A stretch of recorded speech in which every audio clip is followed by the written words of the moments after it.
Listo, Esther. Muy buenas noches y bienvenidos a esta extraordinaria ponencia donde damos fin a una jornada sumamente interesante donde hemos conversado durante estos días, iniciando desde febrero, marzo, culmina hoy el doctor Rafael Ángel Salí con una extraordinaria ponencia que nos invita a reflexionar y a construir, porque él en esta noche nos conversará sobre la política pública de incorporación socioproductiva de los adolescentes en el conflicto con la ley penal. Esto en el marco de estas nuevas visiones del derecho en cuatro tiempos. El primer tiempo lo llevó a cabo el doctor Carlos Cambra, seguidamente la doctora María Alejandra Mancebo.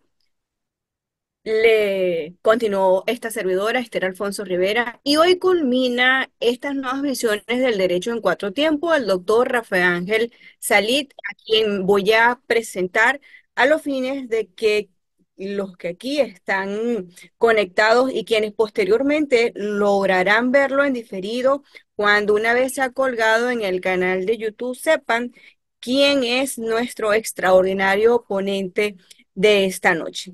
Permítame presentar al doctor Rafael Ángel Salí Castellano. Él es abogado egresado de la Universidad Bicentenaria de Aragua, especialista en materia de Derecho Penal de la Universidad Santa María, es evaluador internacional en materia de contralegitimación de capitales, certificado por el Grupo de Acciones Financieras del Caribe, GAFIT, es doctor en Educación de la Universidad Pedagógica Experimental Libertador UPEL, es postdoctor en Investigación, doctorante en Ciencias Jurídicas de la Universidad Bicentenaria de Aragua, en espera del acto, es docente de las áreas de en pregrado y posgrado de la misma universidad, es escritor e investigador, director de las revistas Uvayus y actualmente es el coordinador de los programas de ciencias jurídicas y políticas del decanato de posgrado de la Universidad Bicentenaria de Aragua. Tal como ya se los he mencionado a todos aquí hoy con su presencia, esta noche vamos a escuchar al doctor Rafael Ángel Salí sobre la política pública de incorporación socioproductiva de los adolescentes en conflicto con la ley penal, dando por culminada estas jornadas de las nuevas visiones del derecho en cuatro tiempos. De seguidas le damos la palabra al doctor Rafael Ángel Salit y la bienvenida a todos los que se conectan. Si tienen alguna pregunta, pues pueden colgarla en el chat que al finalizar la intervención de nuestro ponente de esta noche le daremos la lectura. Muchísimas gracias y bienvenidos a todos. El doctor Rafael creo que ha salido del, del chat del grupo acá y de manera inmediata se podrá conectar para escuchar.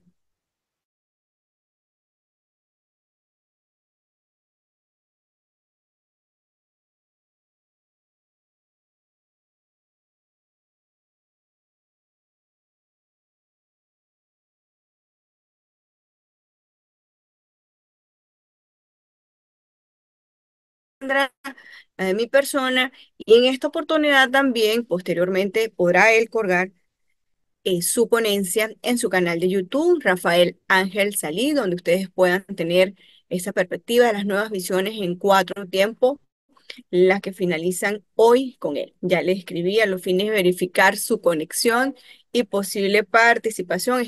Está tratando de ingresar de nuevo a la sala para escuchar del doctor Rafael Ángel Salí, su ponencia de esta noche, pues a quien ya tuvimos el honor de presentarlo.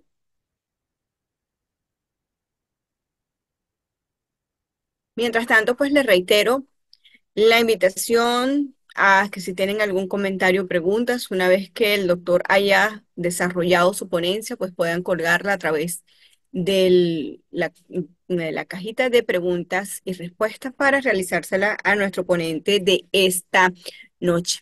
Esperemos que el doctor Rafael Ángel se conecte para dar inicio así a esta interesante ponencia de esta noche.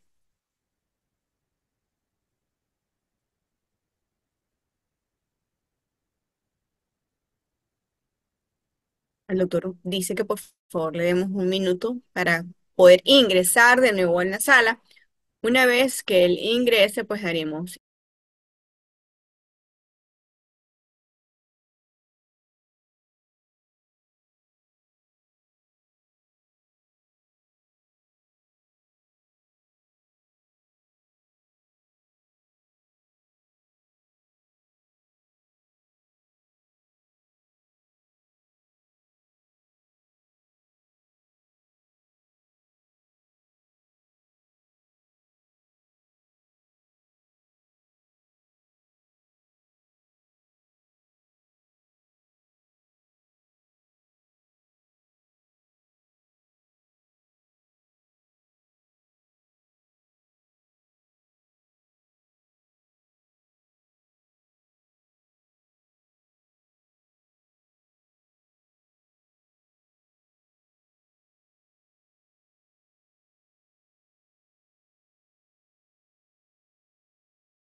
Ya en la sala, el doctor Rafael Ángel Salid, quien es nuestro ponente de esta noche, a quien ya tuvimos el honor de presentar, así como de dar a conocer el título de su extraordinaria ponencia, quien todos podemos disfrutar el conocimiento que en la misma nos compartirá. Bueno, doctor Rafael, ya lo hemos presentado, hemos anunciado el título de su conferencia de esta noche.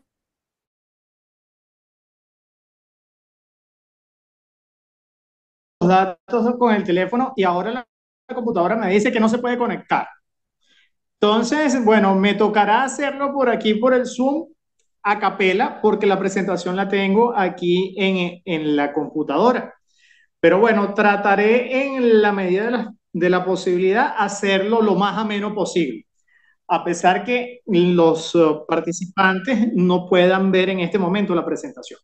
Bueno, como ya lo dijo mi estimado doctor Esther, quiero traer hoy a ustedes lo que fue la política pública de incorporación socioproductiva de los adolescentes en conflicto con la ley penal.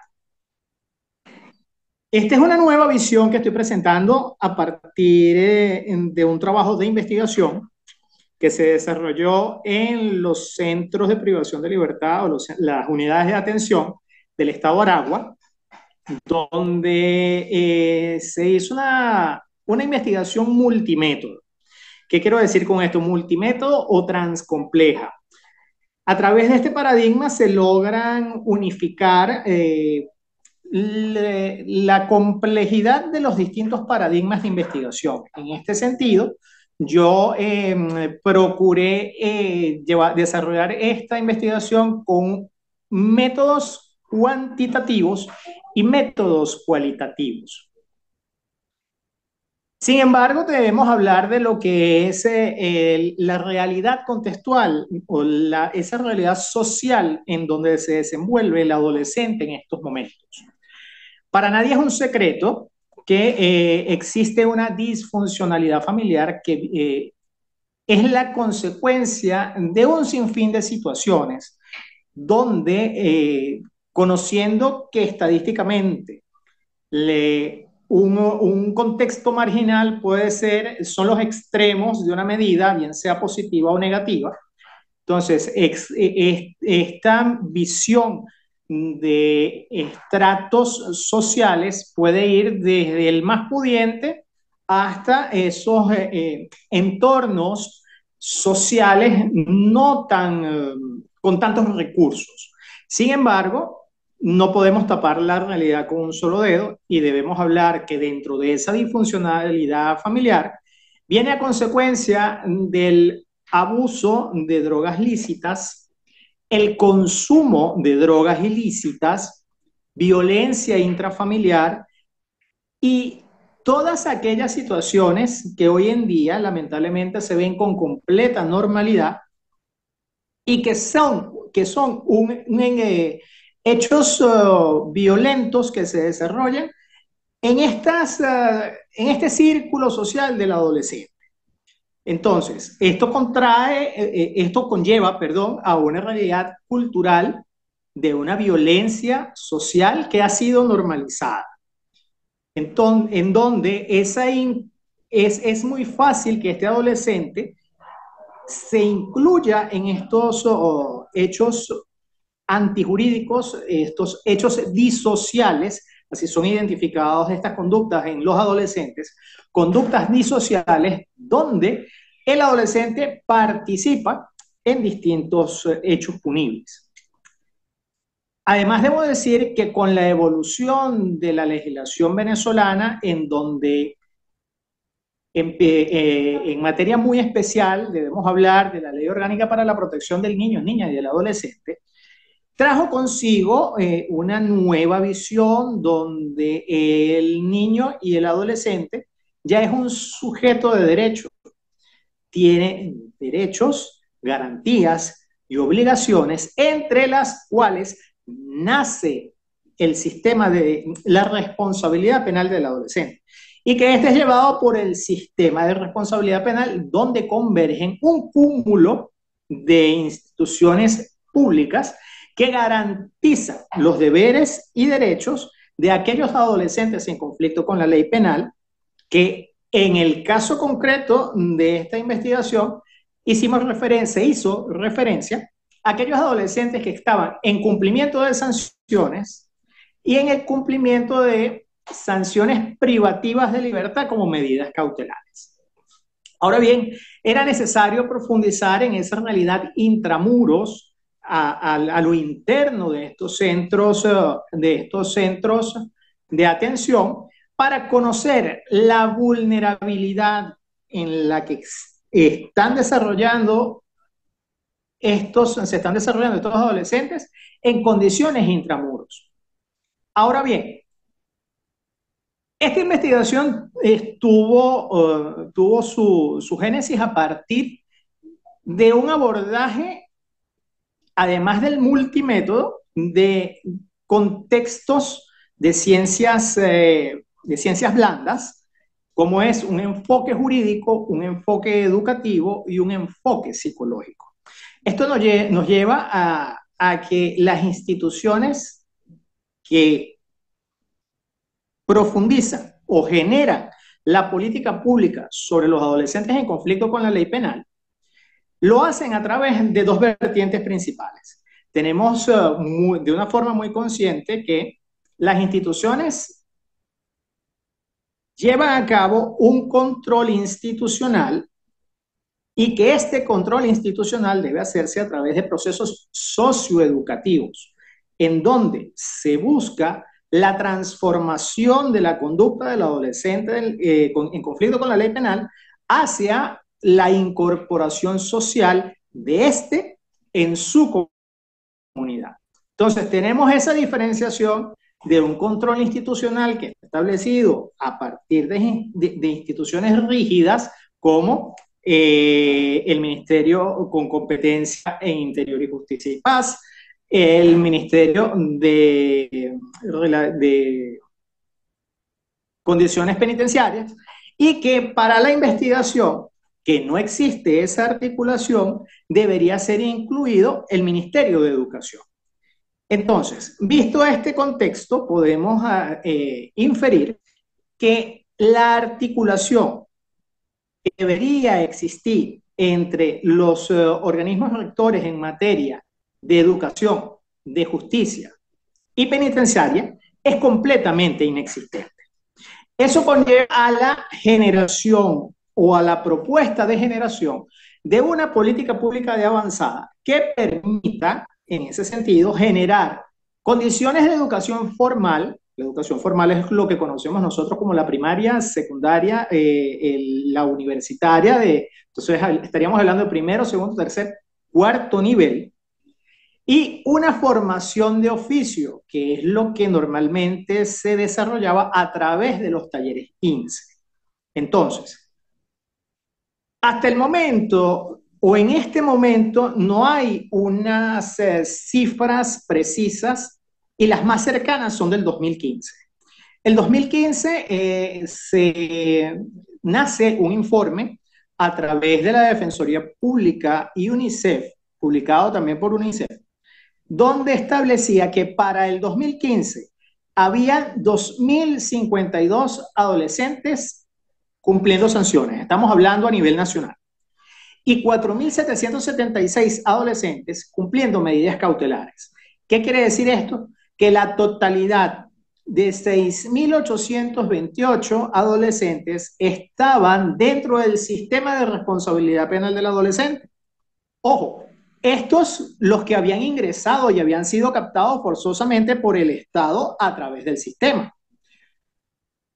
Para este momento, quién sabe cuánto sería la cifra, esas cifras negras, conocidas como cifras negras, de los adolescentes que están en curso de delitos, de situaciones disociales y que no han sido captados por el sistema.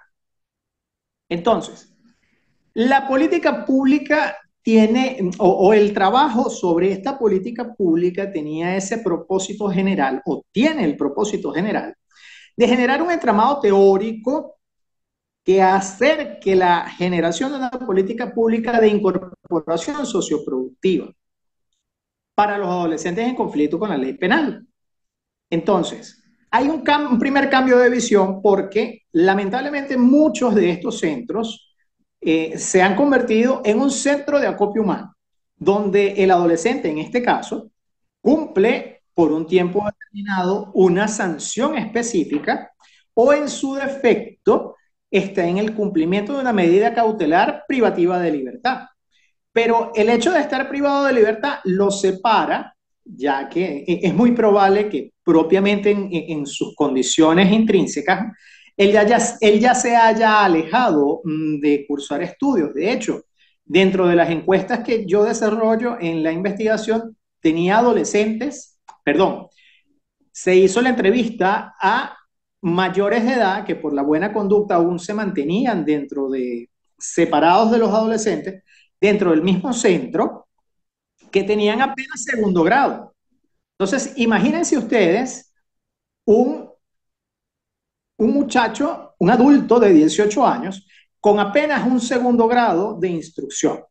Entonces, la idea o lo principal que se busca a través de esta política pública es que el Estado pueda garantizar a través de una visión muy ambiciosa de que si el adolescente es captado por el sistema de responsabilidad penal, pueda dar continuidad, según la programación del Ministerio de Educación, en esa semana que el adolescente debía estar desarrollando en condiciones extramuros.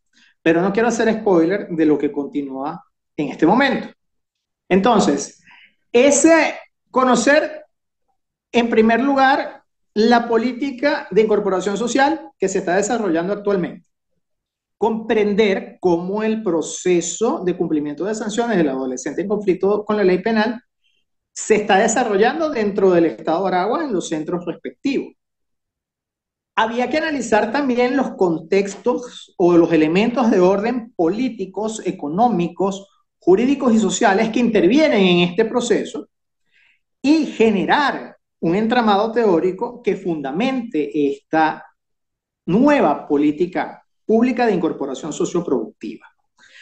Sin embargo, debemos hacer un contexto, un barrido de, por ejemplo, las teorías que fundamentan la investigación, que es, por ejemplo, la teoría de Sutherland de 1947, que es la teoría de asociación diferencial, que justamente él expone en sus postulados que le dio respuesta a esa pregunta eterna que hemos tenido si el delincuente nace o si nace o se hace.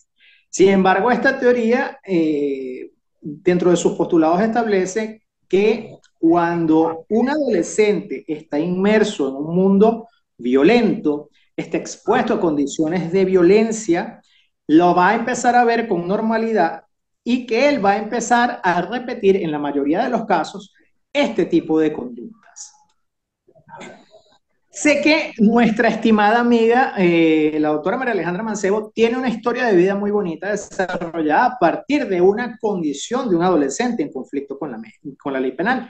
Sería oportuno hablar en otro momento de esas condiciones, pero se logra, ella en sí pudo palpar la transformación de un adolescente que venía de un núcleo familiar donde papá era era sicario, mamá era una distribuidora de bajas cantidades de estupefacientes y psicotrópicos, y que él aprendió los dos oficios. Entonces, con ese trascender del seguimiento que en su momento hizo la doctora Mancebo, logró hacer una transformación en este individuo. Entonces, es posible a través de educación, a través de un seguimiento, de un control específico en el desarrollo de estas, bien sean sanciones o medidas cautelares, la transformación de este adolescente. Pero la realidad de hoy en día es que quienes tienen opción de tener educación dentro de estos centros son los que ya han sido, se les ha impuesto su medida, ya están cumpliendo sanciones. Mientras que los que están en tránsito en medidas cautelares, no se les impone muchas veces estas condiciones educativas. Entonces, dentro de los aspectos jurídicos, pudiéramos profundizar entre lo que es propiamente el sistema, lo que son las conductas disociales, lo que es el adolescente en conflicto con la ley penal, entre otras situaciones. Sin embargo, es necesario también hacer mención a ese ámbito educativo, que fue otro de los vértices de la investigación.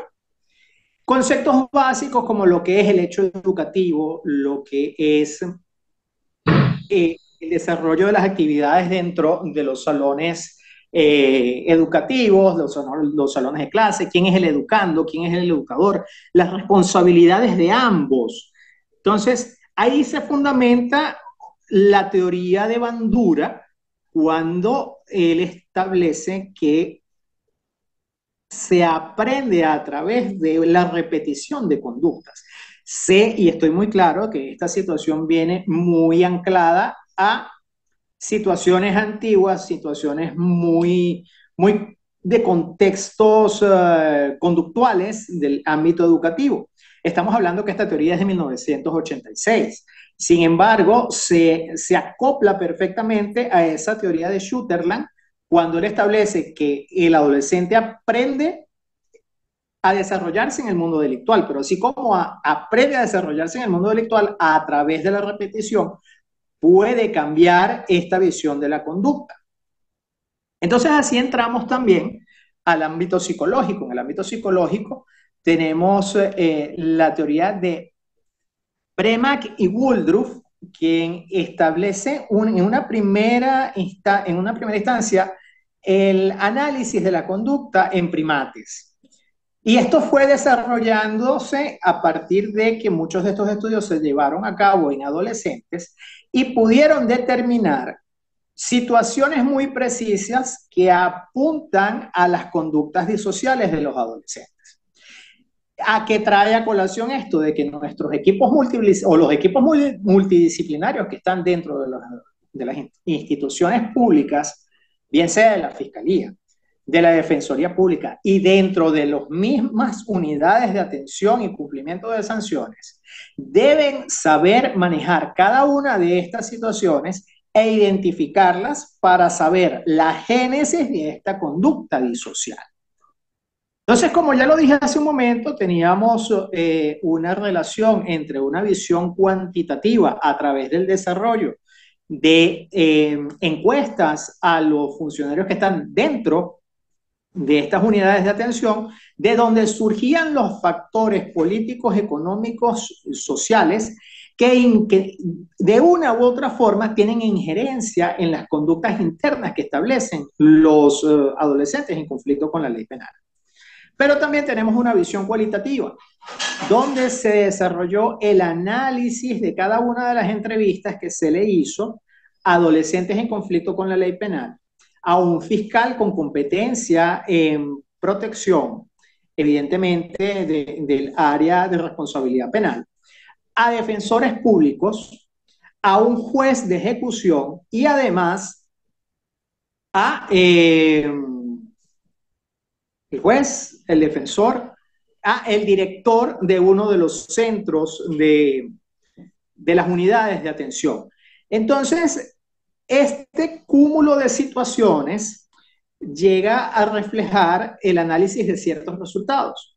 Y entre los que puedo decir que los factores políticos que fueron identificados llevaba a hechos que iban directamente desarrollados a el conocimiento o no de los procesos internos, así como conocer las responsabilidades que están establecidas en ley, así como la necesidad de aplicar reglamentos específicos que en el caso de Aragua, porque los centros de aquí de Aragua, y que me corrija mi estimada Esther, los de Nueva Esparta, tienen la condición que dependen de la gobernación del Estado, no dependen del ministerio con competencias penitenciarias.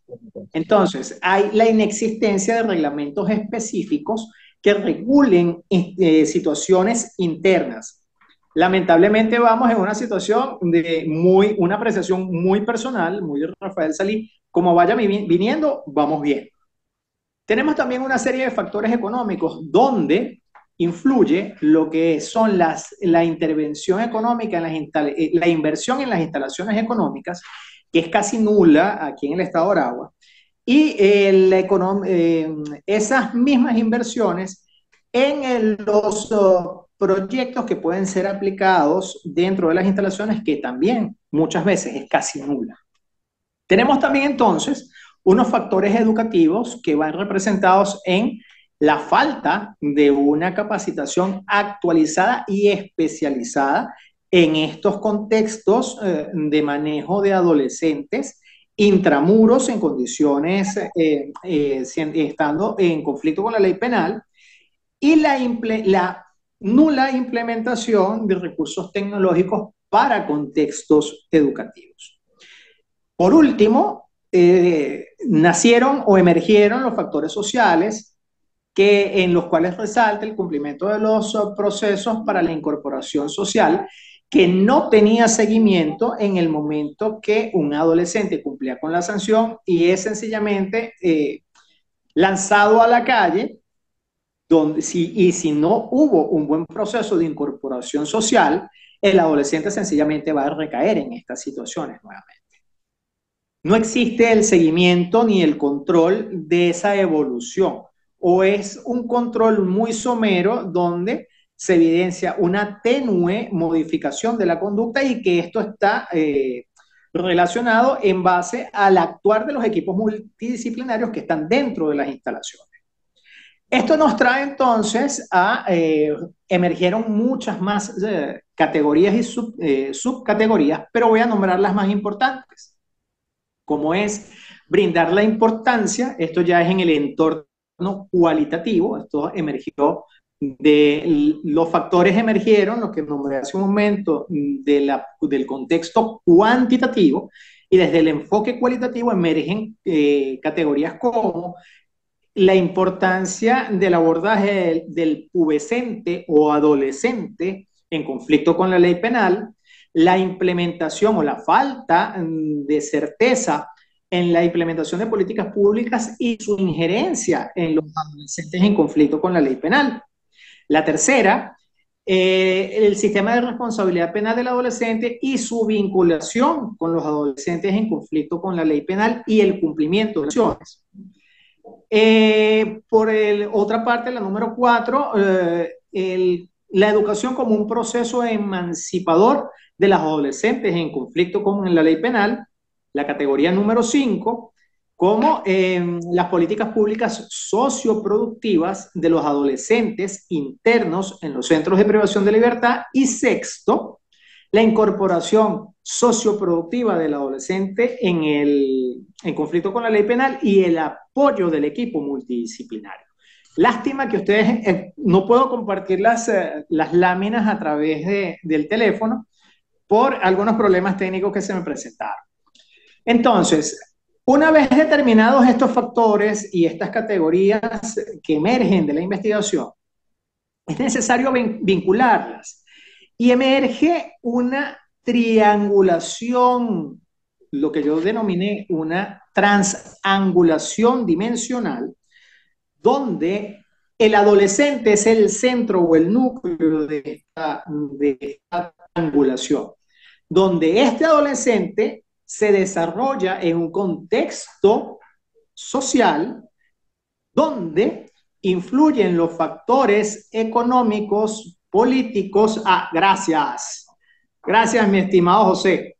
Influyen los factores políticos, económicos, educativos y sociales que generan una realidad social con influencia de enfoques políticos, psicológicos y jurídicos, como lo estamos viendo ahí en la presentación. Entonces, los factores y las categorías influyen en el desarrollo de esa condición que va a permitir al adolescente en conflicto con la ley penal transformar su conducta disocial. Eso conlleva entonces, apóyame José, permíteme la otra lámina, por favor.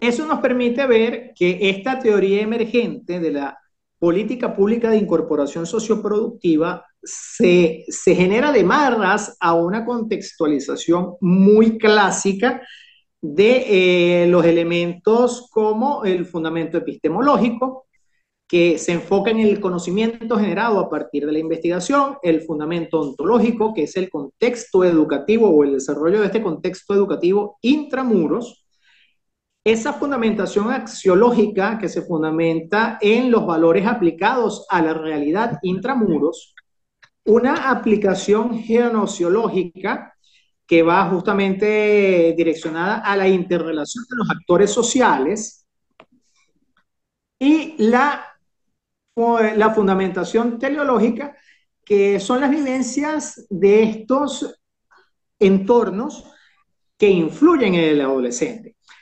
Próxima, José, por favor.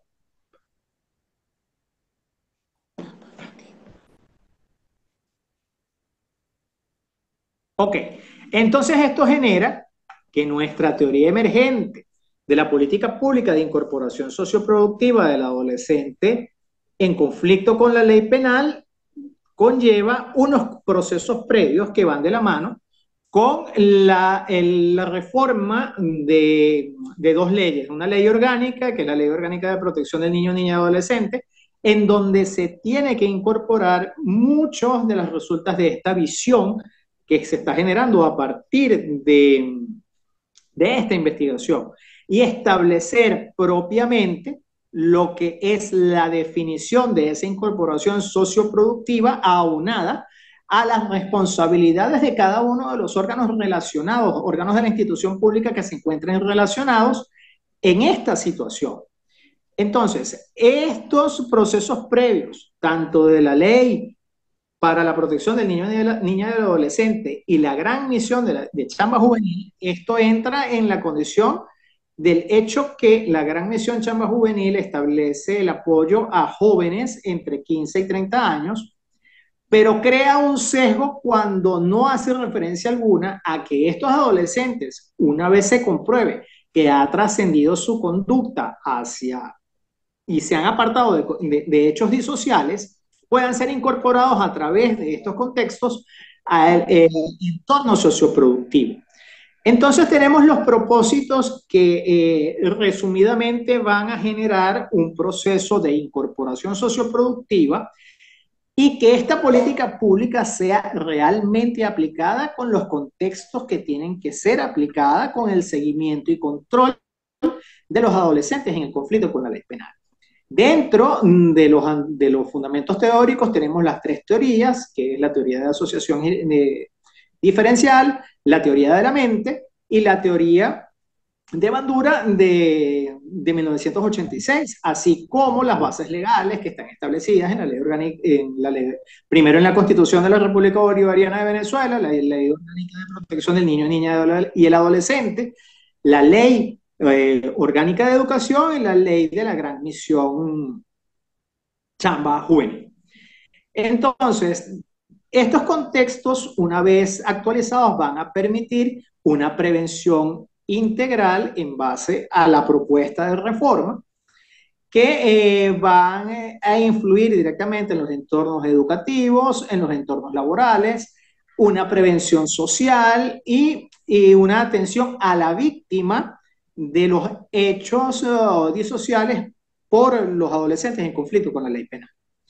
Entonces, dentro del ámbito de aplicación legal es necesario generar lo que yo he denominado el sistema de integración y del sistema integrado de incorporación socioproductiva, a través del cual se puede hacer un seguimiento tanto del adolescente interno en los centros de atención, que vaya desde conocer las competencias iniciales con las cuales está ingresando el adolescente en conflicto con la ley penal, saber su bagaje de conocimientos y de ahí en adelante hacer un seguimiento que de la prosecución de estudios y posteriormente, si este adolescente desarrolló competencias técnicas, facilitar los entornos para que él sea integrado al mundo socioproductivo.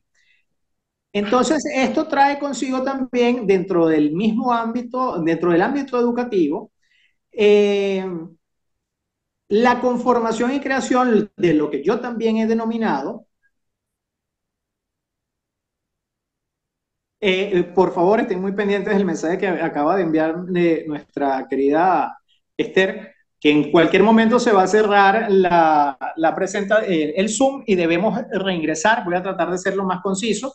Estos entornos yo los he determinado los entornos técnicos de aprendizaje y la consolidación de una o creación de una especialización, de una maestría que vaya dirigida a los facilitadores, a los profesores que vayan a trabajar en estos entornos tecnológicos del aprendizaje de forma virtual, visto que muchos de estos profesores no quieren ni siquiera acercarse a los centros de atención por temor y riesgo a muchas situaciones que nosotros conocemos en el día a día de los entornos penitenciarios de los adultos y que muchas veces son imaginados hacia los entornos de los adolescentes. Próxima. Ya cerramos, José. Sí, vamos a cerrar y volvemos a entrar. Perfecto, volvemos a entrar y hacemos el cierre.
Ok, ya estoy por aquí de vuelta.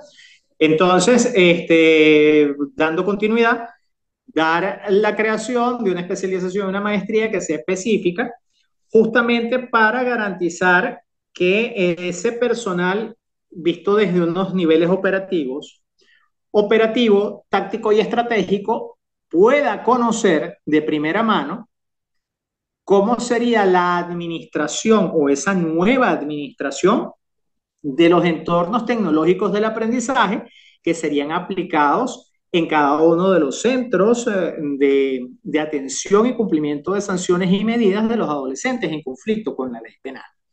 Entonces, no es solamente generar un aporte hacia estos docentes que van a estar enfrentando situaciones por vía en los entornos virtuales del aprendizaje desde el punto de vista educativo, desde el punto de vista jurídico y desde el punto de vista psicológico, porque es que hay que garantizar que este personal de docentes que va a dar las clases y aquellos que van a administrar cada una de estas situaciones educativas tengan las competencias idóneas, porque no es lo mismo entrar a un salón de clase y decir de repente a los muchachos que están allí, hay clase vista, que conocer la realidad que cada uno de estos adolescentes en conflicto con la ley penal está viviendo dentro de cada uno de los centros. Porque si bien es cierto, ellos cometieron un hecho ilícito a través de una conducta disocial, no es menos cierto que hay cualquier cantidad de situaciones que han demostrado que estas conductas pueden trascender hacia una conducta, digamos, típica de la sociedad, del común de la sociedad, y que sean productivamente, sean seres productivos a ese entorno social donde ellos se encuentran. Sí, José, pásame la próxima lámina, por favor.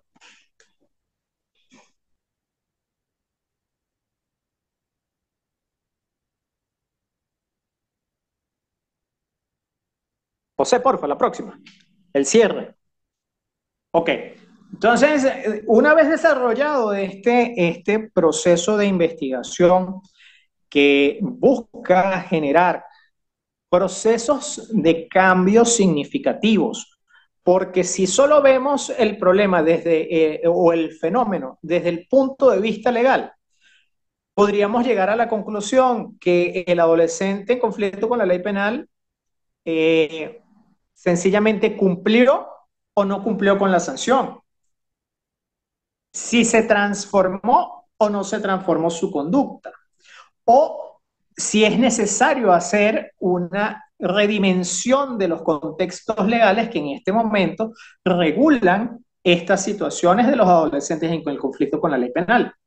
Si lo vemos solo desde esa perspectiva educativa, vamos a conocer si la educación de oficio o la educación formal son efectivas en la transformación de ese adolescente, pero no nos metemos con el contexto jurídico. Y si solo lo vemos desde el contexto psicológico, sería una tesis o un trabajo de investigación netamente conductual que generaría hasta cierto punto o determinaría hasta cierto punto cuál fue la génesis de esas conductas disociales desarrolladas por el adolescente en el conflicto con la ley penal.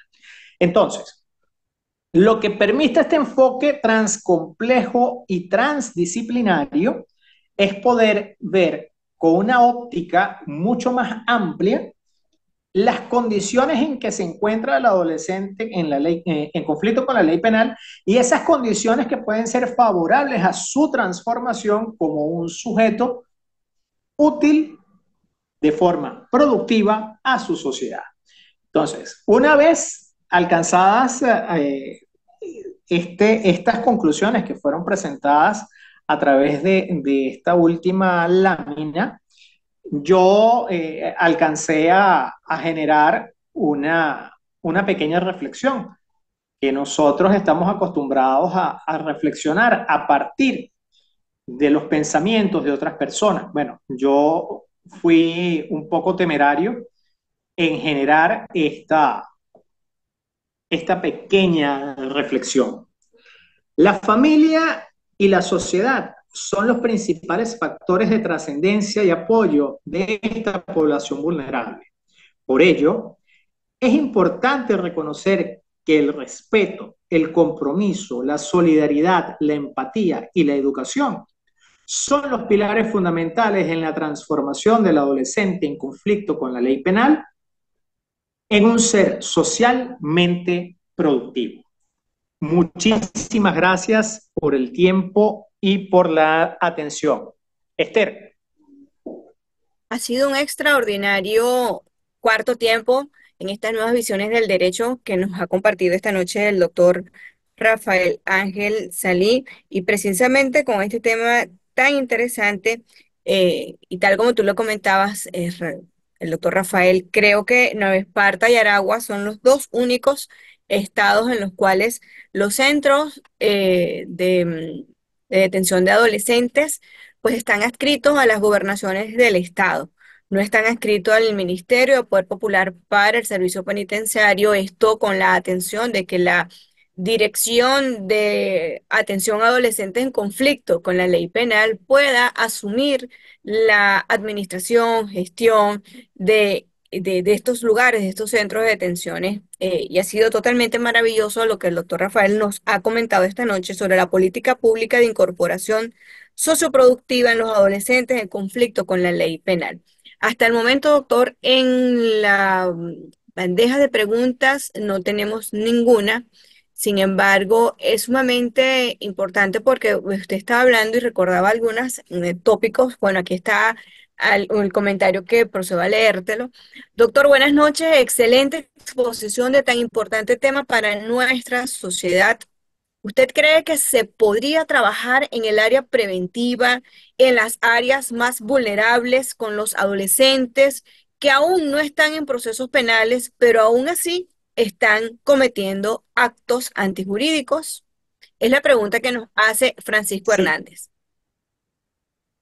Bueno, quiero hacer un pequeño paréntesis porque mi estimado amigo Francisco Hernández tengo entendido que hasta el momento, el director de los centros de aquí del estado Aragua, en cuanto al centro de cumplimiento de medidas cautelares y el centro de cumplimiento de sanciones. Y sí, Francisco, yo creo que desarrollando una buena política pública articulada que permita no solo el abordaje de los adolescentes una vez son captados por el sistema de responsabilidad penal, sino que haya una prevención activa sobre lo que son las responsabilidades, los derechos y las obligaciones que tienen los adolescentes, vamos a generar un proceso de consolidación sobre esa fractura social que tenemos en este momento, donde, como lo dije hace algunos instantes, sencillamente ellos ven conductas repetidas y ellos tal vez en su condición de de adolescente, sencillamente y en esa normalidad en la que se desarrollan, caen en estas situaciones, caen en ser copartícipes y hasta autores directos de cierto tipo de hechos delictivos, pero con un verdadero abordaje preventivo, tal cual como yo lo presento en esta política pública, que no se tome solo a los adolescentes, se tome una prevención desde los espacios laborales, desde los espacios educativos,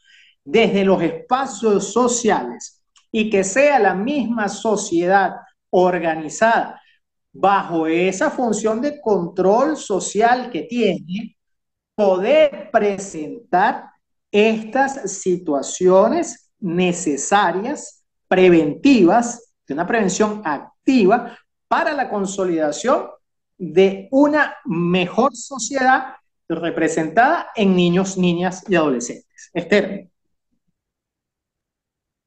Pues fíjate, está esta pregunta del doctor Francisco o del compañero Francisco Hernández, tal como tú le has dado ya respuesta, y que es sumamente importante también, doctor Rafael, que en estos centros o las entidades de atención a estos centros de recepción, de atención a los adolescentes en Nueva Esparta hay dos. Están las adolescentes, las femeninas, en un ambiente, en un lugar donde en ese lugar funge la entidad de atención, pero también está este centro de formación de adolescentes en conflicto con la ley penal, y los adolescentes están en un centro de internamiento para varones totalmente aislado. Y cuán necesario es que efectivamente estas políticas preventivas se pongan en práctica y que sí se puede prevenir. La educación es básica para prevenir.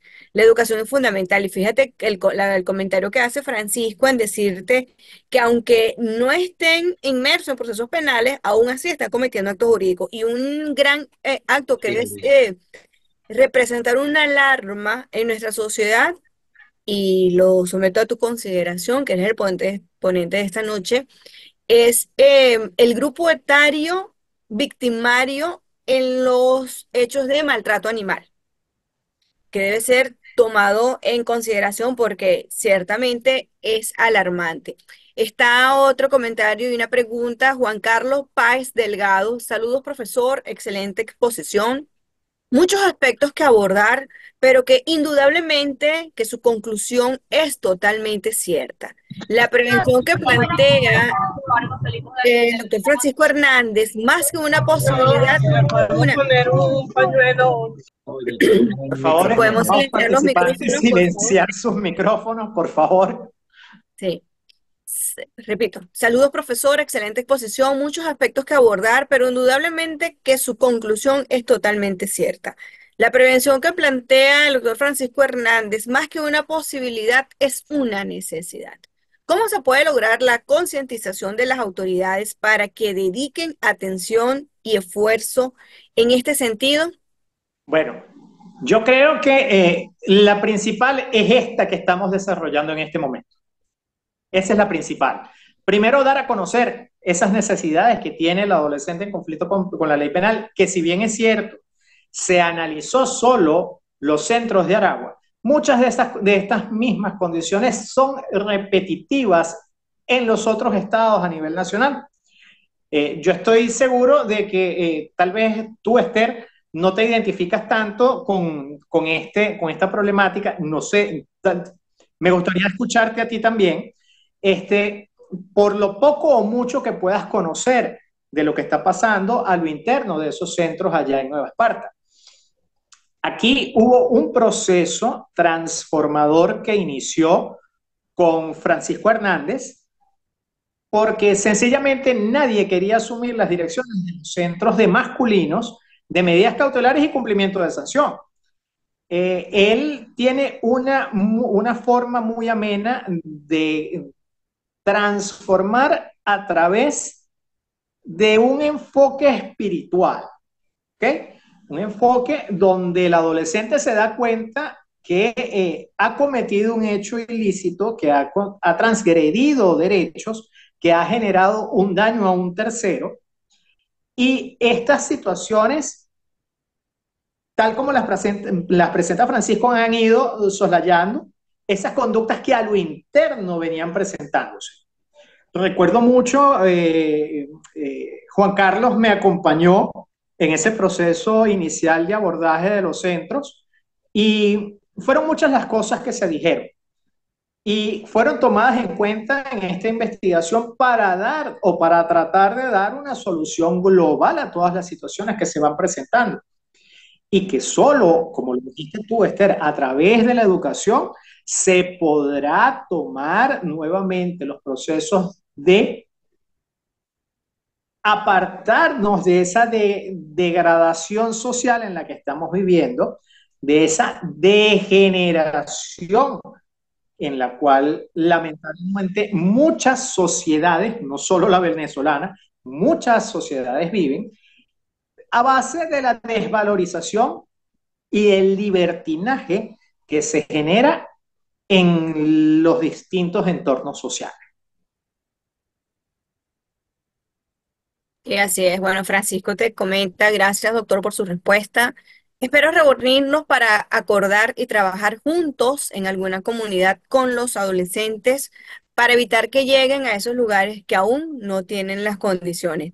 Y efectivamente, creo que en ningún estado esos lugares tienen las condiciones para albergar y no solo albergar, Rafael, sino darle cumplimiento a ese fin de la pena que es tan necesario, ¿verdad? Son infractores y una vez sancionados, también tienen un fin esa sanción que les es impuesta y que el Estado les brinde a ellos las herramientas para la resocialización y para la readaptación a la sociedad es sumamente fundamental y no ver de nuevos adolescentes o jóvenes adultos delinquiendo. Y esto también es necesario, la clasificación de ellos hasta de todos estos mismos centros de detención, estos mismos centros de formación para adolescentes, la clasificación entre los jóvenes adultos, entre los adolescentes, esos grupos etarios, los primarios, los reincidentes, y que definitivamente no cuentan con las condiciones para ni siquiera de habitabilidad de ellos en esos centros de reclusión. En el de aquí siempre se están fugando los adolescentes, los infractores o los sancionados hay una situación bastante particular allí que no es nada nuevo, viene de años, muchísimos años tiene esa situación allí, pero es precisamente la estructura que no está acondicionada para la cantidad de adolescentes que están allí privados de su libertad, pagando pues la sanción que les impuesta o sometidos a un proceso como infractores. Y que quiero agregar algo a lo que tú estás diciendo, Esther.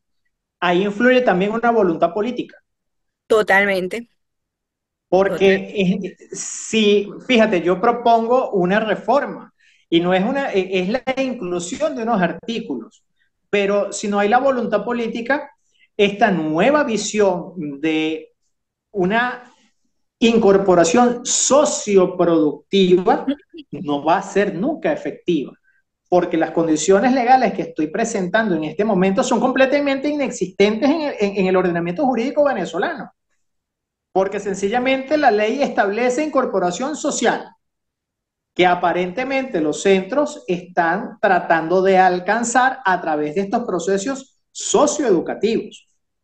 Pero es más allá, es ver, es formar, es capacitar de que este individuo, al mejor estilo del proyecto Alcatraz, que desarrolla, y no es cuña, del proyecto Alcatraz de una de las empresas de sustancias espirituosas que está aquí en nuestro Valle de Aragua, Ujú. estaban desarrollando su proyecto Alcatraz, donde le permitían el primer empleo a estos jóvenes dentro de las instalaciones y cómo se rescató a esta persona a partir del aparataje productivo. Pero que fíjate que ese aparata es lo que estamos hablando, pues de brindarle a ellos las herramientas, la adquisición de nuevos conocimientos de un arte, de un oficio, para que al egresar de ese centro de detención, ese centro de formación para adolescentes, pues efectivamente esa sanción haya cumplido su fin y poder tener adolescentes, personas jóvenes, muy jóvenes, que se puedan resocializar, puedan integrar de nuevo a la sociedad y que la sociedad también esté preparado para poderlos albergar en su interior. Y sumamente interesante este tema porque estamos hablando de adolescentes, estamos hablando del futuro de un país también que forma parte y que cuán necesario es la educación. Volvemos al inicio de todo. El hogar y la educación son fundamental, tal como tú lo has planteado en tus conclusiones, que coincido con los que han expuesto sus comentarios y preguntas en el chat, pues la conclusión que has dado es clave. El hogar y la educación son claves para prevenir la delincuencia juvenil. Y de Así igual manera, es. en los colegios, ¿no? Esa formación desde los facilitadores, desde los maestros, desde los mismos educadores, es fundamental. De verdad que la educación juega un rol sustancialmente en la vida de cada uno de nosotros, y más aún de los adolescentes. Doctor Rafael, fíjense que acá no tenemos pues más comentarios. Agradecemos a todos los que se conectaron esta noche. Sí, Eh, señor. es un tema sumamente importante porque precisamente estamos hablando del futuro de los adolescentes, de la juventud que está allí privada de libertad y que necesita y requiere por parte del Estado que brindarle las herramientas, las habilidades necesarias para tener un mejor futuro y podamos tener nosotros también un país que construya o sumarlos a ellos en la construcción de un mejor país. Así Doctor, es. Y espero que hasta en un cierto punto, ajá. cuando tengamos un avance, porque pienso, o el próximo paso es presentar este proyecto en la gobernación del estado de Aragua, justamente para empezar a darle forma, porque no es solo que quede en papel, es materializar todas estas situaciones y en vista de los primeros hallazgos de transformación que tengamos, te voy a comprometer, seas tú ese espejo de forma articulada en el Estado de Nueva Esparta y que sean los dos estados bandera de esta nueva política que pueda ayudar a trascender hacia la implementación a nivel nacional con los resultados que se puedan ir obteniendo en estas dos sedes. Bueno, para mí será un total honor, doctor Rafael, pero tal como usted los dijo también, esto amerita es un compromiso y un costo político.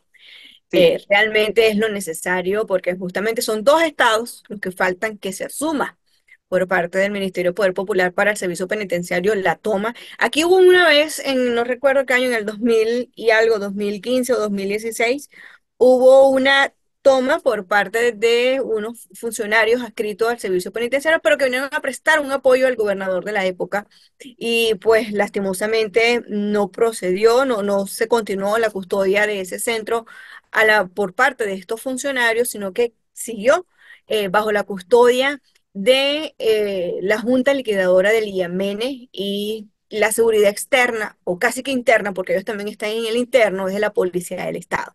Entonces, órgano que no es competente para estar allí custodiando los adolescentes. Es un tema bastante, muy delicado, pero bastante, sumamente importante que nosotros podamos sumar y contribuir a un futuro mejor, un país mejor.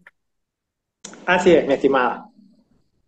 Bueno, doctor Rafael, ha llegado el tiempo de terminar este cuarto tiempo en las nuevas visiones del derecho que usted ha planteado en estas jornadas extraordinarias que has organizado desde febrero y terminan hoy, 3 de abril, con su ponencia extraordinaria y brillante y sumamente constructiva a un mejor futuro de nuestros adolescentes y que agradecemos a todos los que se han conectado y a usted por brindarnos estas herramientas y nos quedó saber cuáles son esos artículos que propones para una reforma legislativa que es en sí la sustancia de esta propuesta que tú has realizado. Para que te despidas de esta maravillosa audiencia. Bueno, muchísimas gracias, Esther, por acompañarnos, por hacer la presentación el día de hoy, porque hasta hace 15 días estabas tú en este papel de exponer tu tema, que aún lo recuerdo muy bien, sé dónde estás. Bueno, agradecido contigo por el apoyo, Esther. Sí, poco a poco irán apareciendo esas muestras, justamente para dar el apoyo a nuestros adolescentes, esta población vulnerable para su transformación. Poco a Así es. poco se irán presentando. De más está decir en este momento que estas estas nuevas cuatro visiones del derecho, próximamente van a ser conformadas en un libro digital que va a ser presentado por la Universidad Bicentenaria de Aragua y van a estar justamente los links también para visualizar cada una de las ponencias. Entonces, agradecido, Esther, con nuestra audiencia igualmente. Quedo a sus gratas órdenes. Espero poder seguir compartiendo cada uno de los avances, cada uno de estos pasitos que se vayan dando en esta transformación de los adolescentes en conflicto con la ley penal. Vi por allí un comentario chiquitico, una gran compañera y amiga desde Argentina, Liliana Garcés. Saludos para ti. Tengo una gran amiga también en el estado de Nueva Esparta, Cleopatri, sí señor, estudiante de la ULA y que nos conocimos cuando en esos congresos de estudiantes de Derecho y que no perdemos el contacto. Así que saludos también para allá a Nueva Esparta, incluida desde luego mi estimada Esther, que está en este momento en Juan Griego. Y la doctora Lil Vargas, que también te desea éxito en la propuesta, una excelente también representante del Estado de Nueva Esparta que está aquí acompañándote. Y como siempre ha estado acompañando en estos 4 tiempos, hoy no podía faltar Sí, señor. a este cierre de esta jornada. Agradecido. Bueno, será hasta entonces una nueva oportunidad que dispongamos de los medios digitales para dar a conocer procesos de investigación que cada uno de nosotros hacemos que tal vez quedan en silencio. Y la idea justamente es que no queden allí, sino que puedan servir de ayuda desde todas las perspectivas a esa persona que necesita escuchar estos aportes que estamos desarrollando, muchas veces desde el anonimato o que quedan en sencillamente papel. Entonces, la Universidad Bicentenaria de Aragua se transforma en un ente multiplicador de saberes y que está abierto a todas las personas que quieran formar parte de esta línea de investigación, Estado, Sociedad y Desarrollo, que muy humildemente reposa en mis hombros. Entonces, muchísimas gracias, Esther. Muchísimas gracias a todos ustedes. Pues no olviden buscar la reproducción en el canal de YouTube del doctor Rafael Ángel Salí de estas 4 nuevas visiones del tiempo. Agradecemos por estar aquí presente y tal como dice él, será hasta una nueva oportunidad que estos canales virtuales nos permitan compartir de nuevo y seguir sumando al conocimiento y al buen derecho. Muchísimas gracias a todos y buenas noches. Buenas noches, hasta siempre.